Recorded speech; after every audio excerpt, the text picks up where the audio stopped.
Ya, ketemu lagi. Video sebelumnya adalah untuk cara menggunakan moving average, kemudian Bollinger Band. Sekarang kita menggunakan bantuan retracement Fibonacci atau Fibonacci retracement untuk menentukan apakah kita beli atau jual. Oke, buat kalian yang belum nonton, silahkan kalian tonton di deskripsi videonya karena indikatornya ada 3 bantuan. Sekarang adalah Fibonacci retracement. Pertama, kalian klik di senternya di layarnya, kalian klik yang ini, klik sini, plus cek ke bawah ada Fibonacci retracement, klik oke. Ini untuk uji coba dulu. Pada saat ini naik dan sudah mulai kebaca turun, seberapa turunnya, maka menggunakan Fibonacci. Tadi kita udah klik bawah, paling bawah sini sampai paling puncaknya di sini. Fibonacci dipakai untuk misalkan dia sudah mentok dan sudah turun, kita akan menganalisis seberapa penurunannya. Apakah turun sementara atau akan naik lagi. Dan seperti itu. Untuk penggunaannya, udah naik, kita nggak kebagian, kemudian dia sedang turun. Kita coba lihat, kita geser ini ya supaya M15 supaya lebih jelas. Nah, di sini pertama sudah naik dari sini, naik, ternyata kita terlepas, ternyata dia sudah turun lagi, kita akan sell. Tapi sell ini mau seberapa nanti kita taking profit, apakah sell dia akan naik lagi ke atas atau tidak. Anggap aja yang ini belum ada.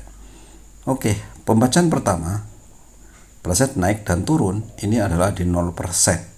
0% biasanya pemberhentian pertama yang kalian baca adalah di 23% penurunan dulu. Tunggu, kalau sudah naik dan mentok, tunggu sampai melewati 23% pertama. Dari sini ternyata sudah 2 candle, kalian bisa putuskan untuk sell.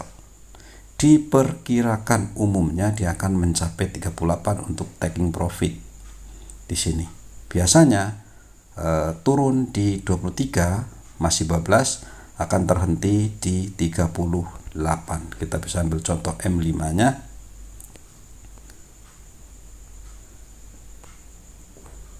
Kita zoom lagi. Di sini dia turun, kemudian ke 20% dia naik lagi, ternyata turun lagi, kemudian sampai ke 38 berhenti dan naik lagi, turun lagi. Dia seperti itu ya. Dia ternyata turun lagi sampai 60 sampai 50 ternyata tembus.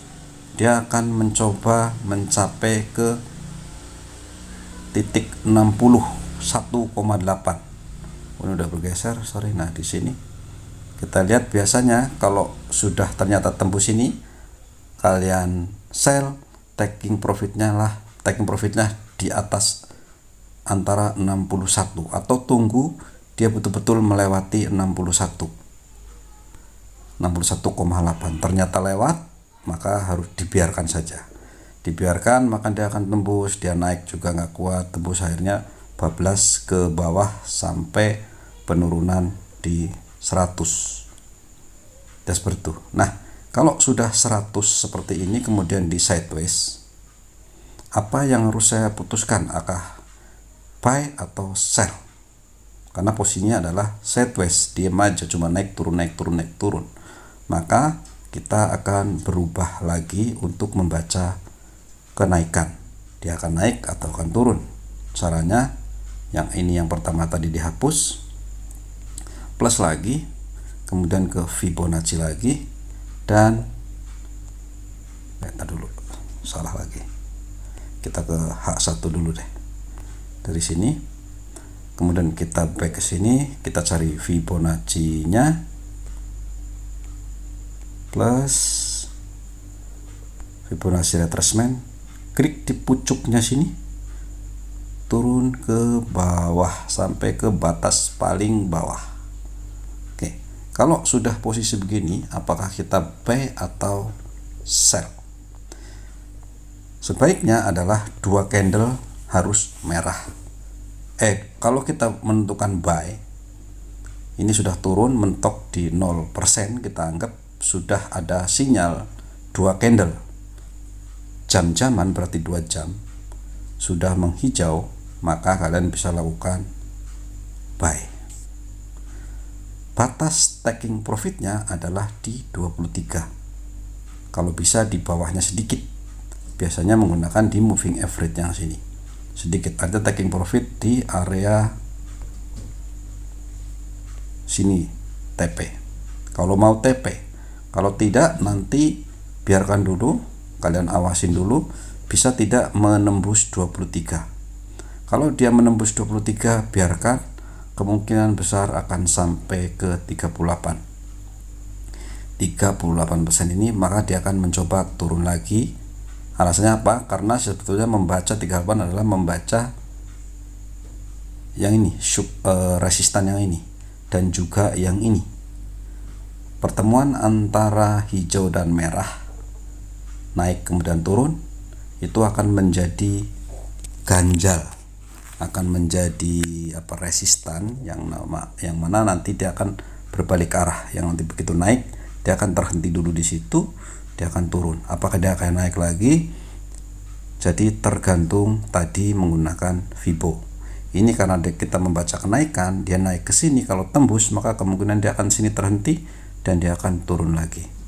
Turun lagi, kalau tidak menembus 23, kemungkinan dia akan break lagi ke atas sampai ke 50 atau 61. Umumnya 50 agak kurang, maka dia akan lepas ke 61, dia akan terhenti dan turun lagi. Jika ternyata di 61 tembus, maka dia akan bablas lagi. Begitu di 100% tembus nih, maka dia akan bablas terus ke atas. Begitu cara menggunakan Fibonacci. Jadi kalau kita melihat kenaikan seberapa besar mau naik, maka ukur dari sini, dari puncak penurunan sampai ke puncak lembahnya. Dia akan naik, maka kenaikannya seberapa kenaikannya, kemungkinan dia akan naik sampai 23, atau yang sering umumnya adalah di 38. Nanti kena, kalau bisa bablas 38 akan mentok lagi sampai 61. Kalau 61 tembus, maka dia akan sampai ke 100. 100 tembus, maka dia akan bablas. Begitu juga kalau tadi, kalau mau pas naik dia sedang turun, berapa penurunannya, maka tadi adalah yang pertama. Oke, itu saja ya untuk Fibonacci retracement. Oke, selanjutnya kita akan mencoba tanpa indikator, murni menggunakan candlestick, tidak pakai indikator-indikator ini. Bagaimana caranya? Bisa dilanjut ke video selanjutnya. Kalian bisa klik di deskripsi untuk videonya. Oke, terima kasih dan bye-bye.